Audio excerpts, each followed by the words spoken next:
राहायला कोल्हापूरमध्येच आहे, शिंगणापूर या भागामध्ये राहायला आहे, चंबुकोडे वगैरे त्या ठिकाणी. आणि पाण्याबद्दल बोलायचं झालं तर पाण्याचे प्रकार 7 असतात.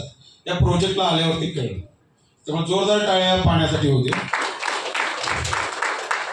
मी राहायला तिथेच आपले आता एक आमचे सिनियर लॉयर सर यांच्याच एरियामध्ये राहायला आहे. मातोश्री आश्रम सगळ्यांना माहिती असेल कोल्हापूरमध्ये, त्या ठिकाणीच राहायला आहे. आणि माझा एक भाऊ आहे, त्याचं वय वर्ष आज 36 चालू आहे. आणि मागील 5 वर्षापूर्वी त्याच्या हृदय संबंधित एक आजार त्याला झाला. त्याचं एक निदान झालं की त्याचं वय 31 वर्ष होतं त्यावेळी.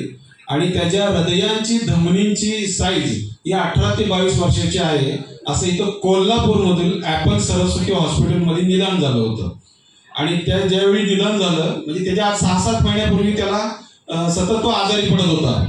त्याला खोकला लागणे, दम लागणे, त्याचं वजन अचानक कमी व्हायला लागलं. मग 6-7 महिने त्याची वेगवेगळ्या डॉक्टरांकडे ट्रीटमेंट चालू होती. आणि शेवटी ॲपल सरस्वती हॉस्पिटलला पोहोचल्यानंतर तिथे एक हार्ट स्पेशलिस्ट डॉक्टर आहेत, त्यांनी ते निदान केलं की याच्या हृदयांच्या धमनीची साईज लहान आहे, याच्यावरती कोणतंही औषध नाही. तर याची काळजी घेणं खूप गरजेचं आहे. याला कुठे कामाला देखील पाठवू नका. याला 2 किलोचं वजन सुद्धा उचलून देऊ नका. 4 पायऱ्या जिन्याच्या चढू देऊ नका, असं सांगण्यात आलं होतं. आणि तो MA फर्स्ट इयर झालेला आहे. लग्न देखील करू नका म्हणून असं डॉक्टरांनी त्यावेळी सुचवलं होतं. गेली 5 वर्ष तो असाच घरातच आहे. आयुर्वेदिक, होमिओपॅथिक, कोण सांगेल तिकडे घरात